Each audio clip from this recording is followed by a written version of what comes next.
I am Jason, 34 years old, and until 2 years ago, I thought I knew what family meant. After building my software career from nothing, I had finally achieved financial stability. Then came my brother Kevin's business proposal and my refusal to invest $200,000. What followed was a nightmare of stalking, harassment, and betrayal that culminated in something I never imagined: my own brother attempting to steal my life savings. Before I dive into this nightmare, drop a comment letting me know where you're watching from, and hit that like and subscribe button if family betrayal stories make your blood boil like mine did. Growing up in our middle-class suburban neighborhood in Boston, our family seemed normal from the outside. My parents, Robert and Linda, raised Kevin and me with what I thought were the same values and expectations. Our house was modest but comfortable. A 3-bedroom colonial on a quiet street lined with maple trees that turned brilliant shades of orange and red every fall. From an early age, the differences between Kevin and me became apparent. While I was drawn to books and computers, spending hours learning programming languages and solving math problems, Kevin was the social butterfly. He captivated rooms with his charm and quick wit. Everyone loved Kevin, especially our parents, who beamed with pride when he became football captain or won student body president. I was the academically gifted child who worked relentlessly for everything. My report cards were perfect, but they were simply expected. Kevin brought home C's and D's, but he always received endless praise for the occasional B. "Look how hard he tried," my mother would say, pinning his rare achievements to the refrigerator, while my academic awards gathered dust in a drawer. During high school, I took advanced placement classes and worked weekends at the local electronics store to save for college. Kevin spent his time partying and dating, confident that things would always work out. When college application time came, I received several scholarships but still needed more to cover expenses. My parents explained they had limited college savings that needed to be split fairly, which meant that despite Kevin's mediocre grades, we received equal financial support. To make ends meet during college, I juggled 3 part-time jobs while maintaining a 4-point GPA in computer science at Massachusetts Institute of Technology. My schedule was brutal: morning shifts at the campus coffee shop, afternoons in the computer lab, as a teaching assistant, and weekend tech support calls. Sleep became a luxury. Meanwhile, Kevin attended community college, sporadically dropping classes whenever they became too stressful while enjoying the full college social experience. After graduation, I accepted an entry-level position at a promising software startup. The salary was modest, but the potential for growth was tremendous. I continued living like a student, renting a tiny studio apartment, and eating ramen noodles to maximize my savings. Every dollar mattered in my careful financial plan. Within 5 years, my dedication paid off. Our company's valuation skyrocketed after we developed a revolutionary data security algorithm. My stock options suddenly held real value, and my salary tripled with each promotion. Still, I maintained my frugal lifestyle, driving the same reliable sedan and limiting luxuries. My savings account grew steadily, and at 30, I purchased my first home, a comfortable 2-bedroom house in a quiet neighborhood with excellent security. During these years, the distance between Kevin and me widened into a canyon. After bouncing between 6 different majors, he eventually dropped out of college entirely. He moved back home with our parents, working occasional retail jobs that never lasted more than a few months. "Kevin just hasn't found his passion yet," my mother would explain during our increasingly infrequent family dinners. Kevin developed a pattern of entrepreneurial ventures that followed the same cycle: initial excitement, requests for family funding, early problems, and inevitable collapse. There was the lawn care business that folded after he failed to maintain the equipment, the phone case customization company that produced defective products, and the food delivery service that collapsed when Kevin routinely showed up hours late with cold food. Each failure was met with unwavering support from our parents, both emotionally and financially. They repeatedly dipped into their retirement savings to fund Kevin's ventures or cover his rent when he eventually moved into his own apartment, only to be evicted twice for non-payment. When I gently suggested Kevin might benefit from financial counseling, my parents accused me of being unsupportive. Family gatherings became increasingly uncomfortable. As my career flourished, Kevin's resentment grew palpable. Snide comments about corporate sellouts and how money isn't everything became his standard responses to any mention of my work. My parents reinforced this dynamic, often saying things like, "Not everyone measures success by a paycheck, Jason," as if my career was simply about money rather than passion for technology and the satisfaction of building something valuable. Despite the tension, I continued trying to maintain family relationships. I never mentioned my promotions or achievements to avoid triggering Kevin's jealousy. I brought thoughtful gifts to family gatherings and listened patiently to Kevin's latest business ideas without criticism. I helped my parents with home repairs and technological problems, spending entire weekends installing new appliances or upgrading their computer systems. The dynamics shifted subtly after our father had a minor heart attack when I was 32. During his recovery, I paid several of their medical bills without mentioning it, knowing their insurance had substantial gaps.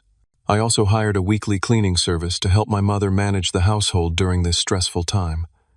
Kevin visited the hospital once, leaving early to attend a party, explaining that sitting around in hospitals is depressing. In retrospect, I realized that was the beginning of the end, the moment when my parents' perception of me temporarily shifted from reliable but boring son to potential financial safety net. The calculated looks, the casual mentions of Kevin's struggles, the reminiscing about family always supporting family, all took on new meaning in light of what would come next. The call came on a Tuesday evening as I was finishing a remote debugging session with my team. Kevin sounded unusually upbeat, asking to meet for dinner to catch up and discuss something exciting. Though wary, I agreed to meet him at Morton's Steakhouse the following evening, hoping this might be a chance to repair our increasingly strained relationship. Kevin arrived 20 minutes late, dressed in an ill-fitting suit that still had the security tag partially attached to one sleeve. He ordered the most expensive items on the menu: Wagyu steak, lobster tail, and a $300 bottle of wine. Throughout the appetizers, he spoke animatedly about attending a business seminar that had completely changed his perspective on entrepreneurship. "This is different from all my other ideas, Jason," Kevin insisted, eyes gleaming with enthusiasm. "I found my true calling. The sports memorabilia market is exploding right now, and I've developed a revolutionary platform to connect buyers and sellers." As he outlined his concept for signedlegends.com, I listened attentively, wanting to be supportive despite my growing reservations. His business plan contained alarming red flags, revenue projections based on guaranteed 30% monthly growth, marketing strategies centered around viral social media campaigns, and customer acquisition costs that seemed implausibly lifeless. Low. When the dessert menus arrived, Kevin finally reached the point of our meeting. "I need $200,000 to launch properly," he stated casually, as if requesting lunch money. "With your investment, we could secure premium inventory, build the website, and market aggressively. You will get 30% equity and guaranteed returns within 6 months." I asked logical questions about his market research, competitive analysis, and contingency plans. Kevin's answers grew increasingly vague and defensive. When I requested to see financial projections and a formal business plan, he dismissed my concerns as typical corporate overthinking and insisted I should trust his vision. "I will think about it and do some research," I promised, wanting to be respectful rather than dismissive. Kevin's expression hardened slightly, but he nodded clearly, expecting quick approval.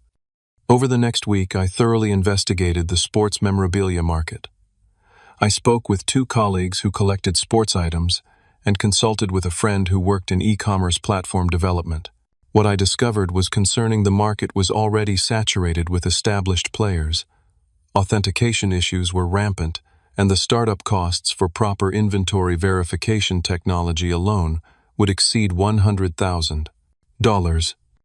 I arranged a video call with Michael, a trusted colleague, who had successfully launched several startups before joining our company. After reviewing Kevin's limited materials, Michael was blunt. "This has disaster written all over it. The numbers don't add up and there's no competitive advantage. If he were pitching to real investors, he would be laughed out of the room." Despite knowing it would cause tension, I called Kevin to decline investing. I carefully explained my concerns about market saturation and unrealistic projections, while offering alternatives. I could help with a smaller $5,000 investment to test the concept, provide technical assistance for website development, or connect him with mentors in the e-commerce space. Kevin's reaction was immediate and explosive. "You think you're so much better than me," he shouted. "You've always been jealous of my ideas. You just want me to fail." He hung up after declaring I would regret not getting in on the opportunity of a lifetime. Within 30 minutes, my phone was ringing with calls from both parents. My mother was crying, saying I was crushing Kevin's dreams. My father was more direct. "After everything we've done for you, this is how you repay us, by refusing to help your brother when he finally has a solid plan." I calmly explained my concerns about the business model and reiterated my offers of alternative support. Their response was dismissive. "Kevin needs real support, not your condescending handouts. If you were truly successful, $200,000 would be nothing to you." The following Sunday, I reluctantly attended our monthly family dinner, hoping to smooth things over. The atmosphere was glacial. Kevin refused to make eye contact, responding to my attempts at conversation with one-word answers. My parents maintained a coordinated silent treatment, speaking only when absolutely necessary and in clipped tones. During dessert, my mother casually mentioned that she and my father had decided to remortgage their house to help Kevin launch his business. My stomach dropped at this revelation. They were in their 60s with limited retirement savings, and their house was their primary asset. Kevin shot me a triumphant smirk across the table. "Are you sure that's wise?" I asked carefully. "There are significant risks involved." "Some people believe in supporting family no matter what," my father replied coldly. "Not everyone abandons their blood when they need help." I left dinner with a knot in my stomach, conflicted but certain about my financial decision. The business was fundamentally flawed, and investing would only delay the inevitable failure while losing my savings in the process. What I didn't realize was that my refusal had crossed an invisible line, one that would transform family tension into something far more sinister. The first signs appeared the next morning. An aunt I rarely spoke with sent a Facebook message. "How could you be so selfish? Family should come first." A cousin posted a vague status update about wealthy relatives who hoard their money while watching family struggle. By evening, my social media accounts were flooded with similar messages from extended family members, all clearly operating on limited and distorted information. I closed my laptop unsettled, but still unaware that this was merely the opening salvo in what would become a coordinated campaign of harassment, intimidation, and ultimately criminal behavior that would test the very limits of familial bonds. The first unannounced visit came 3 days after the disastrous family dinner. I had just returned from work when my doorbell rang repeatedly, followed by aggressive knocking. Through the security peephole, I saw my mother and father standing on my porch, expressions grim and determined.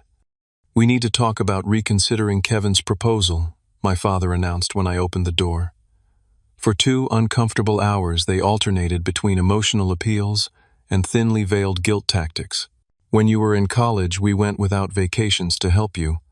My mother reminded me, conveniently forgetting my 3 jobs and scholarships that covered most expenses. That visit established a pattern. Over the next 2 weeks, family members appeared at my home at increasingly inconvenient hours. An uncle arrived at 6:30 in the morning before I left for work. My cousin stopped by at 11 at night, claiming he just happened to be in the neighborhood. Each visit included the same rehearsed speech about family loyalty and Kevin's brilliant business opportunity. The phone calls were even more disruptive.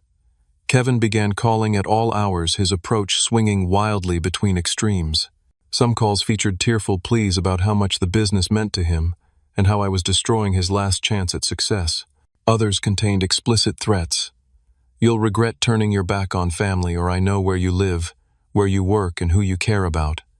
After blocking Kevin's number, he simply used different phones. At work, our receptionist reported receiving up to 15 calls daily from someone demanding to speak with me about an urgent family matter. My concentration suffered, and for the first time in my career, I missed project deadlines. The situation escalated when my parents began spreading rumors throughout our extended family network. Distant relatives I hadn't seen in years sent accusatory messages. A second cousin wrote, "I always thought you were the good brother, but now everyone knows you abandoned your family when they needed you." My aunt told mutual acquaintances I had become arrogant and forgotten my roots. One evening while preparing dinner, I noticed a blue sedan parked across from my house. The driver sat motionless, occasionally using his phone. 3 hours later, the car remained in the same spot. Unnerved, I wrote down the license plate number and called the non-emergency police line. By the time an officer arrived, the vehicle had departed. 2 days later, I spotted the same car and recognized the driver, Kevin, slouched down in the seat watching my house. My professional reputation came under attack next. Anonymous negative reviews appeared on my company website and professional profiles. Worked with Jason Thompson. He is unethical and betrays commitments. Do not trust this person with your business. Though the allegations were vague, their sudden appearance and timing were clearly coordinated. The pressure intensified as family, friends, and acquaintances began contacting me. My mother's bridge partner called to express concern about my mental state and strange decision to abandon family. My father's golfing buddy emailed suggesting I seek counseling for my selfishness and greed. Each interaction followed the same script, suggesting coordinated talking points distributed by my parents. The first physical confrontation occurred 28 days after I declined Kevin's investment proposal. At 10:15 on a Friday night, thunderous pounding on my front door jolted me awake. Through the security camera, I saw Kevin swaying unsteadily, clearly intoxicated, screaming demands to be let in. When I refused, he kicked my door repeatedly, denting the lower panel before urinating on my porch and staggering away. The incident prompted me to install comprehensive security cameras covering all approaches to my home. The system included motion detection, night vision, and cloud backup storage, an investment of $3,000 that would prove invaluable in the months ahead. Just 4 days later, I received an alert from my security system while at work. The footage showed Kevin circling my car with a key or similar object, deliberately scratching deep lines into the paint. The repair estimate totaled $4,200. With the clear video evidence, I filed my first police report. The responding officer, Jenkins, viewed the footage with a frown. Family disputes are complicated, he noted, but vandalism is still a crime regardless of who commits it. He recommended I pursue a restraining order and document all future incidents. When my parents learned about the police report, their response was immediate and hostile. "How could you involve the police over a little scratch?" my mother demanded during yet another unannounced visit. Kevin was just upset. Brothers fight sometimes.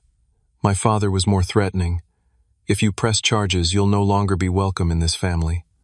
The constant stress began affecting my health. I developed insomnia, lying awake monitoring security camera feeds on my phone. My normally healthy appetite disappeared, and I lost 11 pounds in 3 weeks. During meetings, I found myself zoning out, constantly checking my phone for security alerts. Michael, my colleague, who had advised against investing in Kevin's business, noticed the changes. After a particularly distracted meeting, he invited me to lunch and listened as I finally shared the full situation. "This isn't normal family conflict, Jason," he said firmly. "This is harassment, possibly stalking. You need professional help." On Michael's recommendation, I scheduled an appointment with Dr. Lawson, a therapist specializing in family trauma. Our first session was revelatory. "What you're describing is a coordinated campaign of emotional abuse," she explained. "Your family is using manipulation tactics, guilt, intimidation, social pressure to override your boundaries." Dr. Lawson helped me develop strategies for setting and maintaining boundaries. We practiced responses to emotional manipulation and worked on techniques to manage my growing anxiety.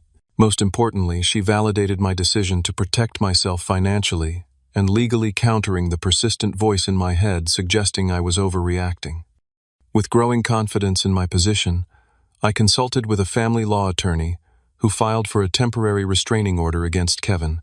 The judge granted the order based on the documented vandalism, threatening communications, and surveillance evidence. Kevin was legally prohibited from coming within 100 yards of my home, workplace, or person. News of the restraining order triggered the most intense backlash yet. My mother left a 5-minute voicemail sobbing that I had destroyed the family forever. My father's message was simpler. "No son of mine would do this.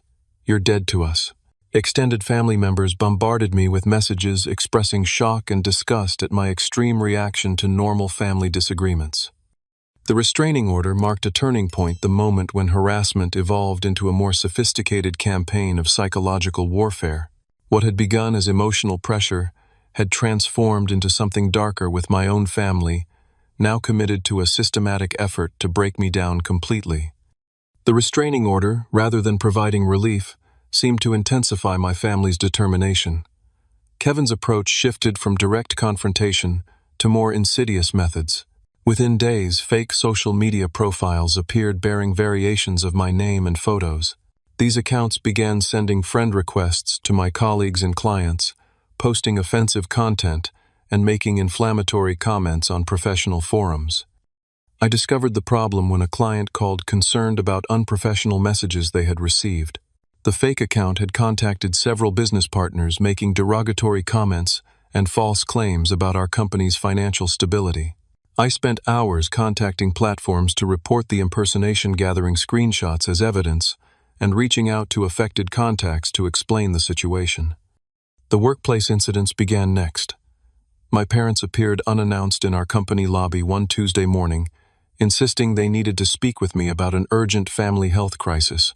When our receptionist called me, I could hear my mother crying dramatically in the background. Embarrassed but resolute, I asked security to escort them from the building, explaining they were involved in an ongoing harassment situation. Later that afternoon, my supervisor, Sarah, called me into her office. "Is everything okay in your personal life, Jason? Your performance has been slipping, and now this scene in the lobby." Her concern was genuine, but the implicit message was clear: keep personal problems from affecting work or face professional consequences. That evening, I opened my personal email to find dozens of messages with the subject line, "We know what you did." Each contained the same message: families see everything. Your secrets aren't safe. Though the sender used anonymous accounts, the timing and content left little doubt about their origin. The cumulative stress began reshaping my daily life. I stopped going to my regular gym after spotting Kevin watching me from the parking lot.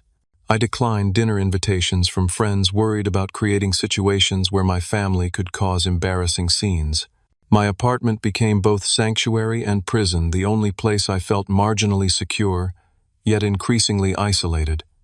The discovery of the tracking device marked a serious escalation.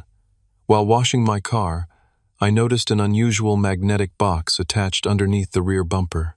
The small black device contained a GPS tracker with an active cellular connection. I immediately contacted Detective Jenkins, who documented the device and added it to my growing case file. "This crosses into criminal stalking territory," Jenkins explained, his expression grave. "GPS tracking without consent is illegal in most circumstances. We're taking this very seriously now."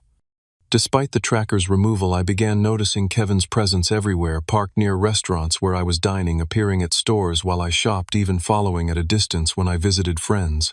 The constant surveillance created a persistent state of hypervigilance that Dr. Lawson identified as emerging post-traumatic stress symptoms. "Your nervous system is stuck in fight or flight mode," she explained during our weekly session. "Your body is responding appropriately to a genuine threat, but the sustained nature of this stress is creating long-term psychological impacts."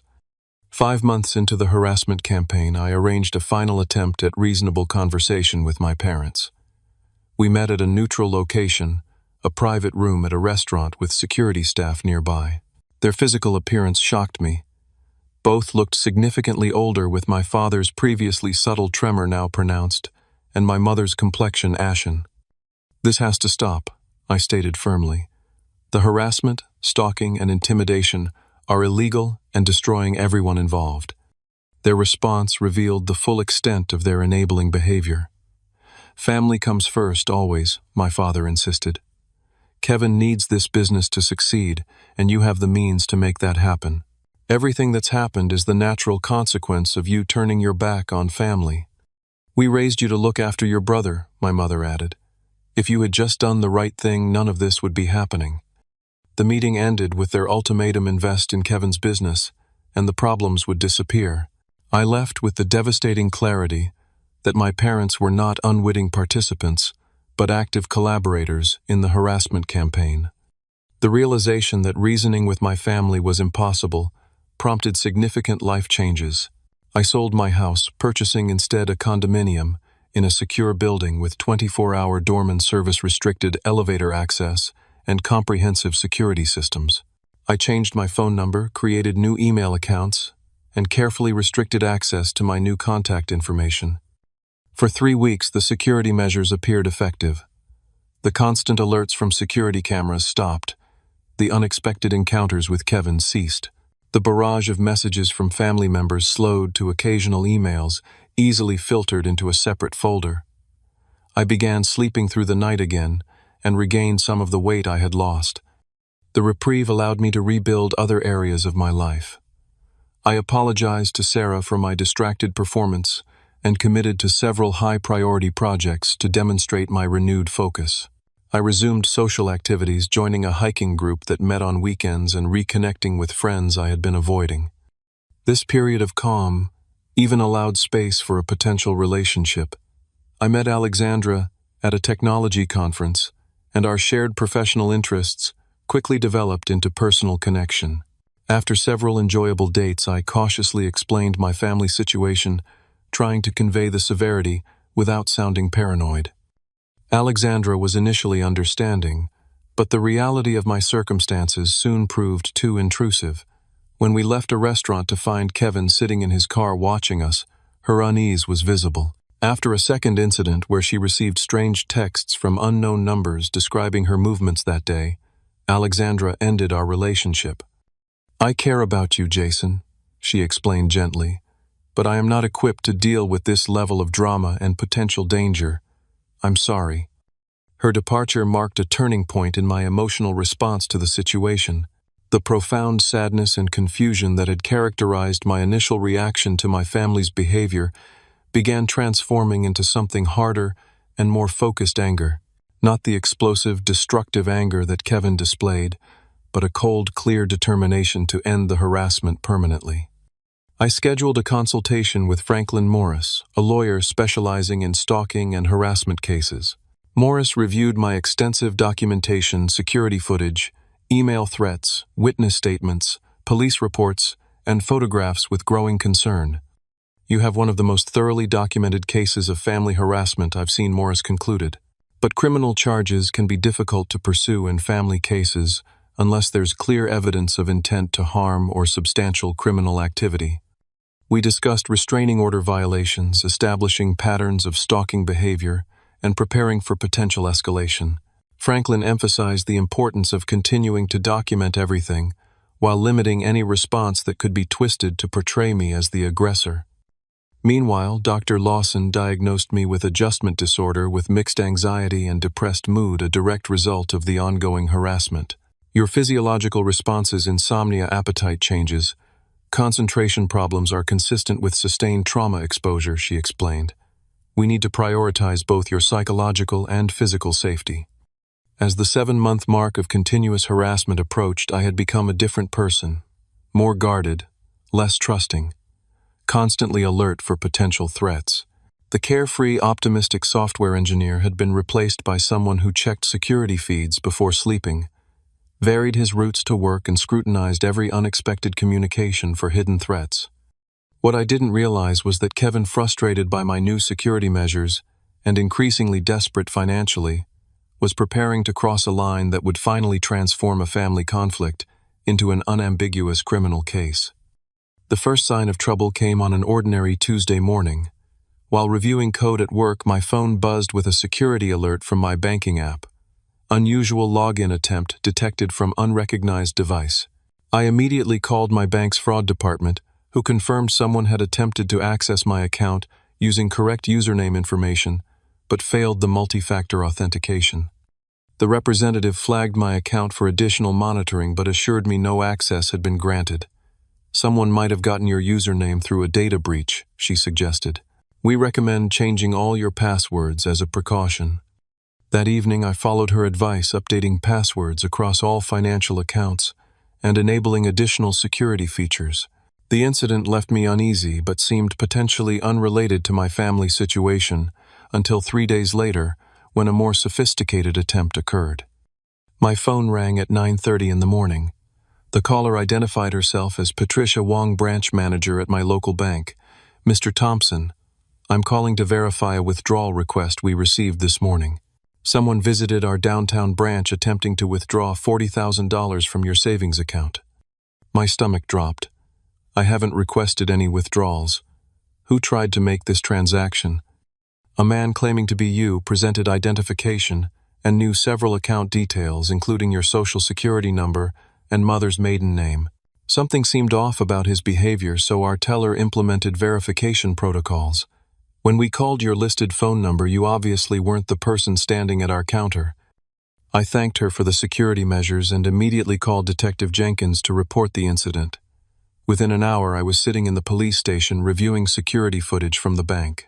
The video clearly showed Kevin dressed in business attire with his hair styled similarly to mine, presenting documents to a teller. This is attempted bank fraud, Jenkins explained, a serious felony. We're escalating this case immediately. A forensic tech specialist analyzed the previous login attempts and confirmed they originated from an IP address associated with Kevin's apartment. The police obtained a warrant to examine his devices and discovered sophisticated phishing software designed to capture login credentials. More disturbing discoveries followed.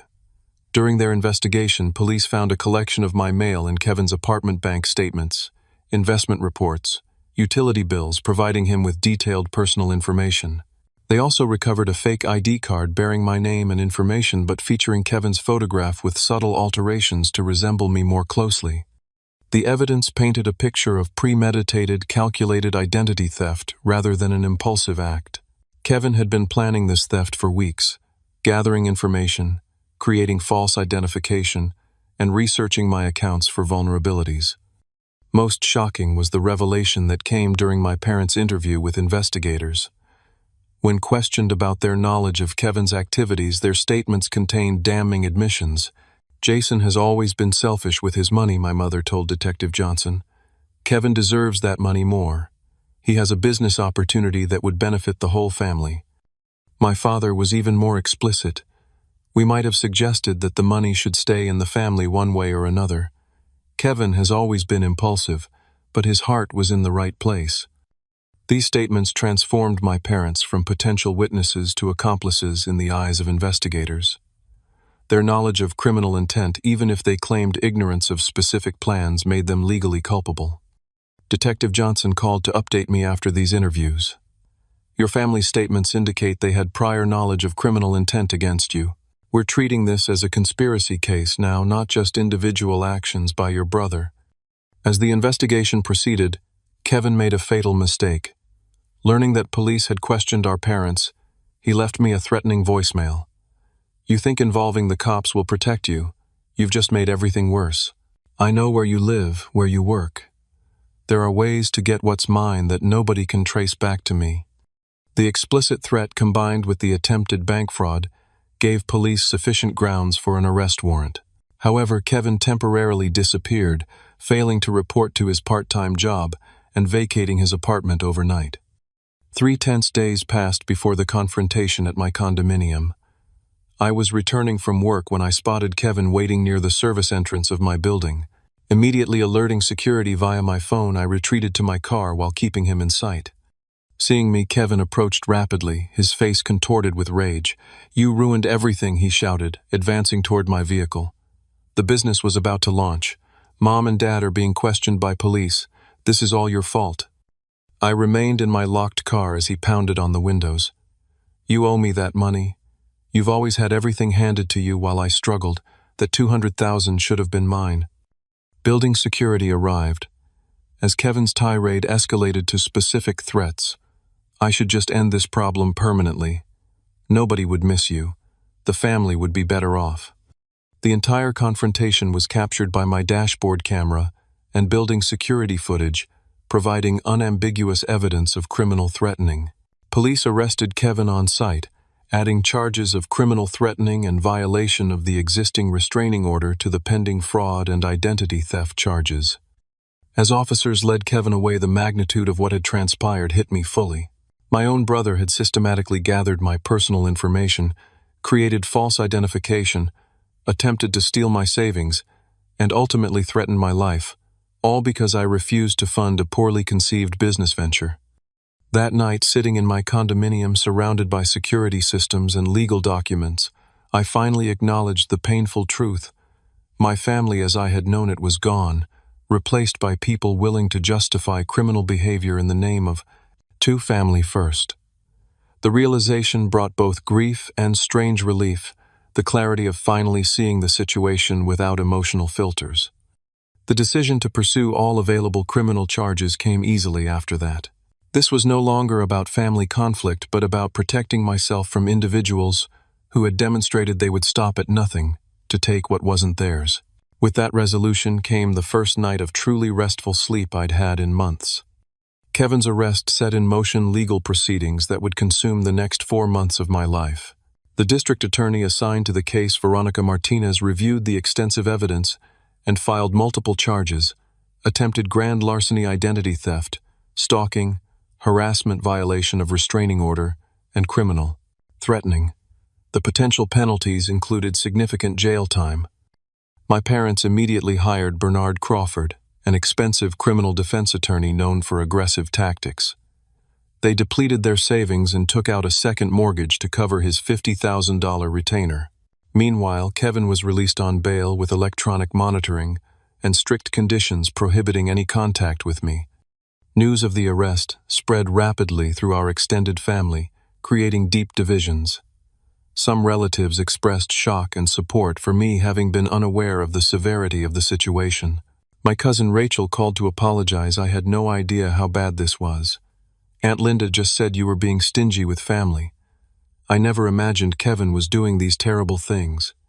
Others doubled down on their support for Kevin, framing the criminal charges as my vindictive overreaction. My Uncle Paul wrote a scathing email: "Blood is thicker than water. Pressing charges against your own brother shows what kind of person you've become." The public nature of the case created professional complications as well. Local business publications ran stories with headlines like "Tech Executive's Brother Arrested in Identity Theft Scheme," mentioning our company by association.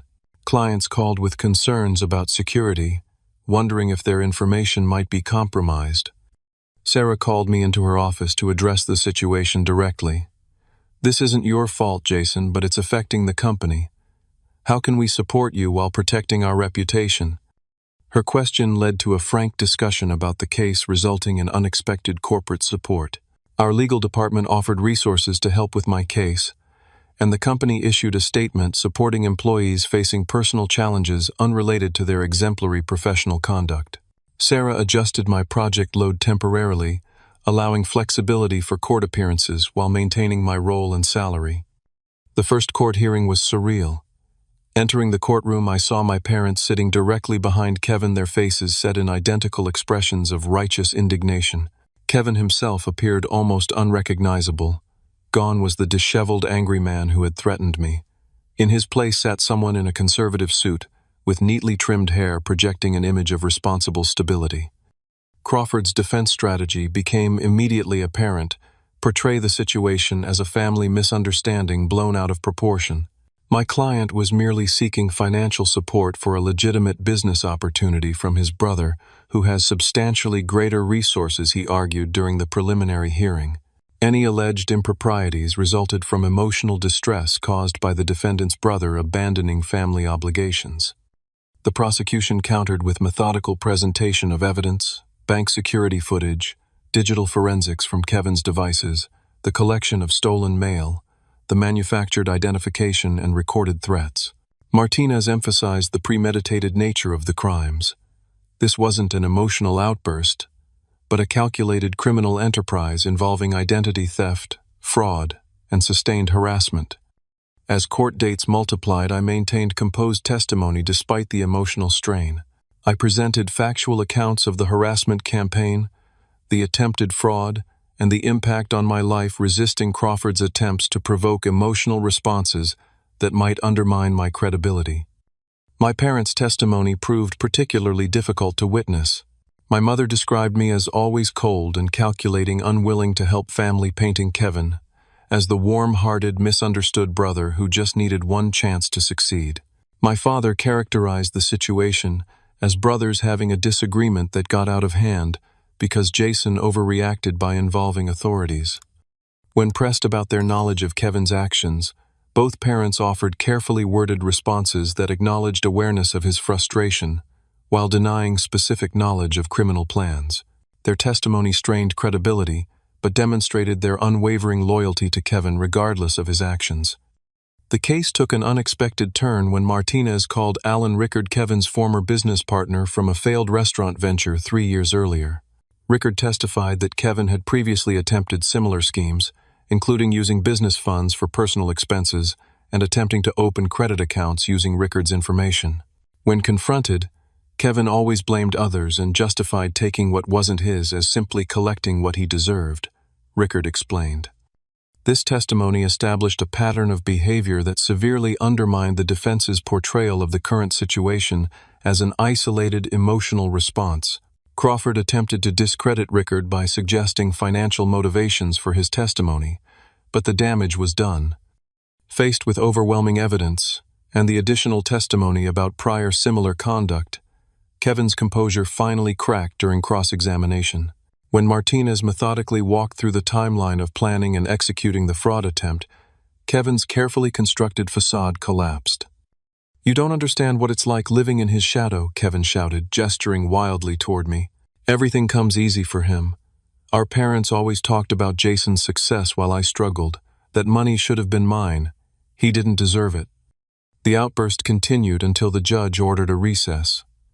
Crawford looked grim as he led Kevin from the courtroom, knowing his client had just validated the prosecution's characterization of his motives and mindset. After 7 days of testimony, the jury delivered their verdict guilty on all counts except one minor harassment charge. The courtroom was silent as the judge addressed Kevin directly before sentencing. "Family disputes are common, but your actions went far beyond normal conflict," Judge Ramirez stated firmly. "You engaged in calculated criminal behavior targeting your brother, including identity theft, attempted grand larceny, and criminal threatening. Perhaps most disturbing is the evidence that your parents enabled and encouraged this behavior under the misguided notion of family loyalty." Turning to my parents, the judge continued, "While you are not on trial today, the court notes your role in facilitating this situation through financial and emotional support of criminal behavior.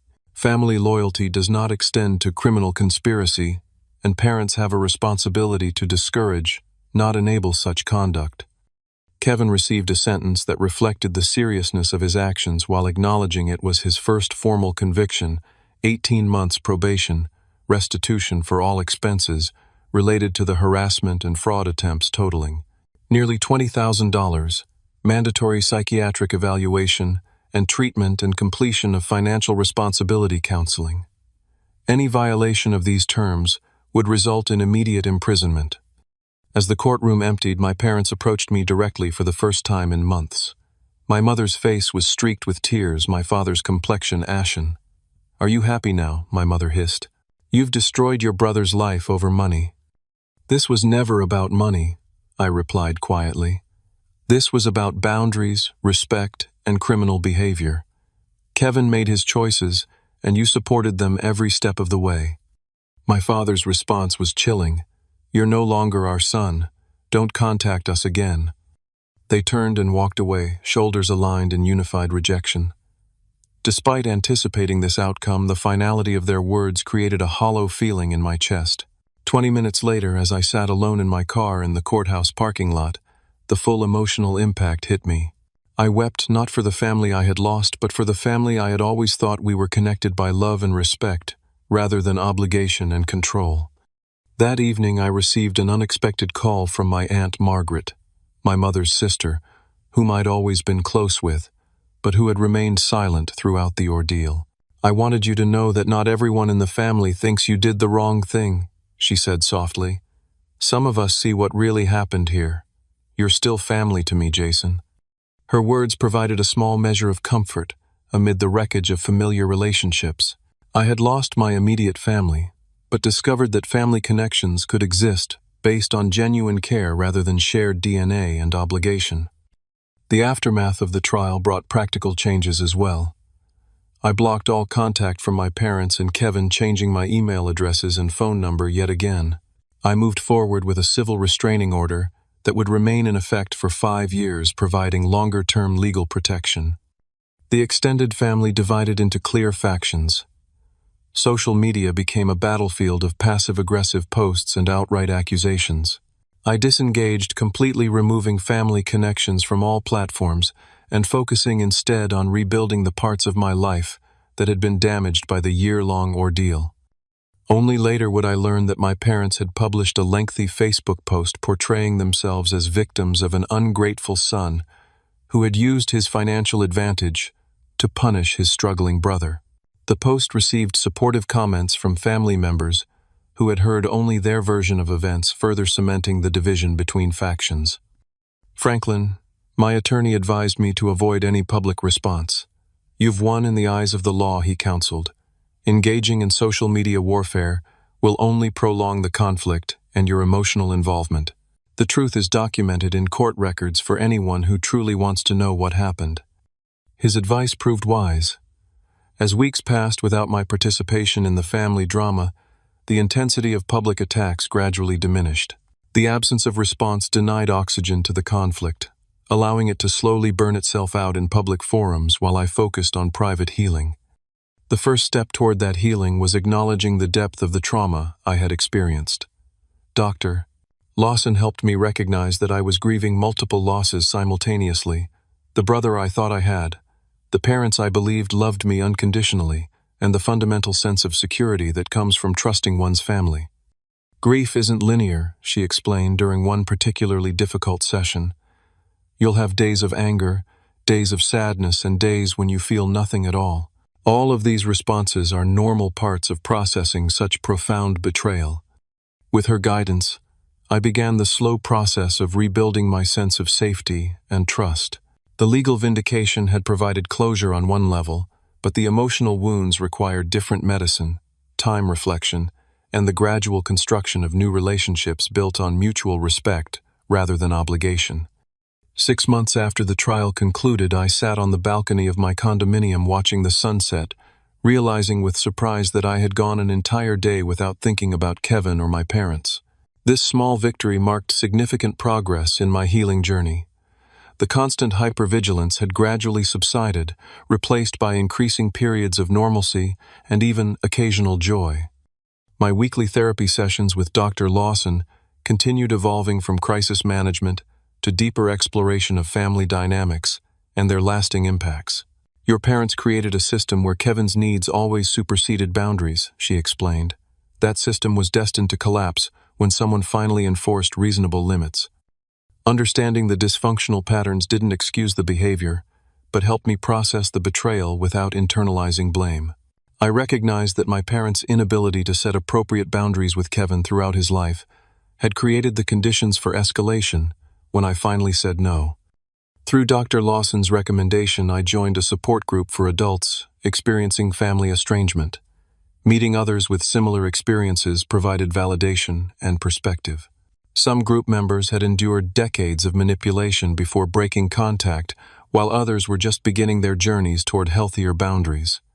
"Family estrangement isn't failure," our group facilitator often reminded us.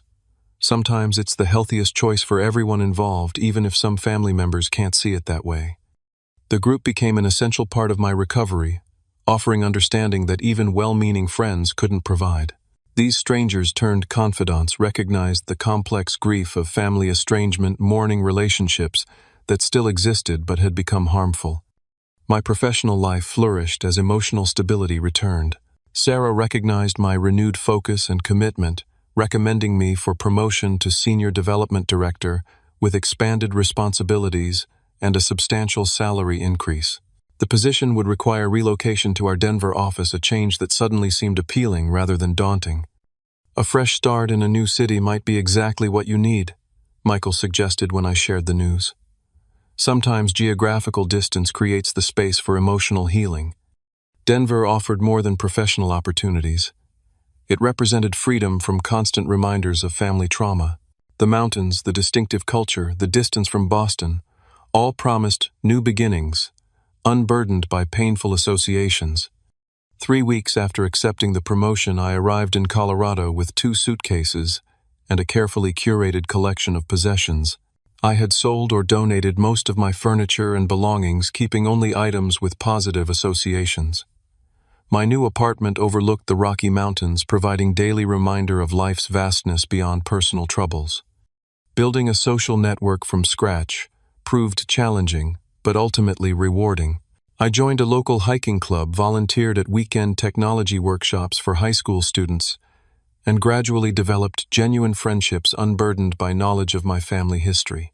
When questions about family inevitably arose, I offered simple explanations about estrangement, without elaborate details, finding most people respected these boundaries. 8 months into my Denver life, I met Rachel at a professional conference. Our conversation about data visualization techniques extended through dinner and into the following weeks. Unlike my previous attempt at dating, I approached this relationship with greater emotional stability and clearer boundaries. When the time came to explain my family situation, I presented the facts without defensiveness or residual shame. My immediate family and I are estranged following a difficult situation involving criminal behavior, I explained during our 4th date. I've established boundaries that protect my well-being, which means I don't have contact with them currently. Rachel's response was thoughtful and compassionate. Family relationships are complicated, she observed. Healthy boundaries don't mean you didn't love them. They mean you love yourself enough to protect your peace. Her understanding created space for authentic connection, and our relationship developed gradually into something substantial and nurturing. Rachel had experienced her own family difficulties, giving her perspective without identical baggage. She respected my boundaries while offering support during difficult milestones like holidays and birthdays, times when family absence felt most acute. The grief of family estrangement arrived in unpredictable waves. Certain triggers: Christmas commercials featuring happy families, Father's Day card displays, even the scent of my mother's signature apple pie at a local bakery could temporarily transport me back into feelings of loss. I learned to acknowledge these emotions without letting them overwhelm my present life. With Dr. Lawson's guidance continuing through video sessions, I developed rituals to honor important memories while recognizing the necessity of current boundaries. On my parents' anniversary, I donated to charities supporting healthy family dynamics. On Kevin's birthday, I volunteered at addiction recovery centers, recognizing that his issues, while never excusing his behavior, likely included untreated problems beyond simple jealousy. I constructed a new understanding of family that transcended biological connections. My circle included Michael and his wife, who invited me for holiday celebrations; Rachel, whose patient understanding created safe harbor; colleagues who had supported me through the crisis; and fellow estrangement group members who understood the unique grief I experienced. 15 months after relocating to Denver, I traveled to Boston for a company-wide strategic planning meeting.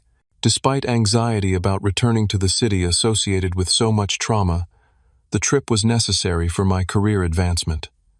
I prepared carefully with Dr.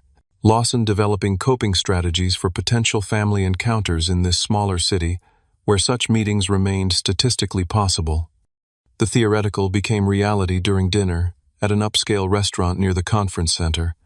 Across the dining room sat my parents, immediately recognizable, despite visible aging beyond their years.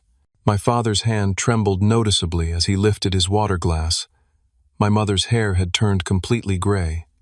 Our eyes met simultaneously, creating a moment of frozen recognition. After brief hesitation, they approached my table, their expressions unreadable mixtures of emotion. "Jason," my father acknowledged stiffly. "You look well." The awkward conversation that followed revealed little about their current circumstances beyond vague mentions of retirement planning. They asked superficial questions about my work, while carefully avoiding any mention of Kevin or past events. The interaction carried the surreal quality of strangers attempting to navigate unmapped territory. As they prepared to leave, my mother touched my arm hesitantly. "We've been thinking about everything that happened," she said, voice wavering slightly. "Maybe we could talk sometime." I considered her words carefully before responding. "I'm open to conversation under certain conditions," I replied. "Any relationship moving forward would require acknowledgement of what occurred, accountability for enabling harmful behavior, and family therapy to establish healthy patterns. Without those elements, contact would simply perpetuate old dynamics." My father's expression hardened momentarily before softening into something resembling resignation. "We'll think about it," he said simply. They departed without further commitment, leaving me with complex emotions, but also a surprising sense of strength. I had stated my boundaries clearly without anger or defensiveness, progress that would have seemed impossible 2 years earlier. 3 weeks after returning to Denver, I received an unexpected letter with a Boston postmark. The return address belonged to a rehabilitation facility, where, according to the enclosed letter, Kevin had been residing for 4 months, following alcohol poisoning that nearly claimed his life. Kevin's handwritten message expressed what appeared to be genuine remorse. "I can never undo the harm I caused you. My actions were inexcusable, driven by jealousy, entitlement, and untreated mental health issues. I don't expect forgiveness, but I want you to know I'm finally getting help and taking responsibility for my choices." The letter concluded with no requests or expectations, simply an acknowledgement of wrongdoing and acceptance of consequences. I sat with the letter for several days, consulting with Dr. Lawson about an appropriate response. Eventually, I sent a brief reply, acknowledging his steps toward recovery without promising renewed contact. "Thank you for taking responsibility. I wish you well in your healing journey and hope you find peace. My forgiveness is possible, but trust would require sustained change demonstrated over time. I need to maintain current boundaries for my well-being." This exchange represented neither reconciliation nor continued estrangement, but something more nuanced: acknowledgement that people can change while recognizing that healing happens at different paces for different parties. My recovery couldn't be contingent on Kevin's rehabilitation, yet neither did his recovery efforts require my participation to be valuable. Looking back on the 2-year journey from initial conflict to present stability, I recognized fundamental truths that had transformed my understanding of family boundaries and self-worth. First, genuine love never requires sacrificing your financial security or accepting abuse.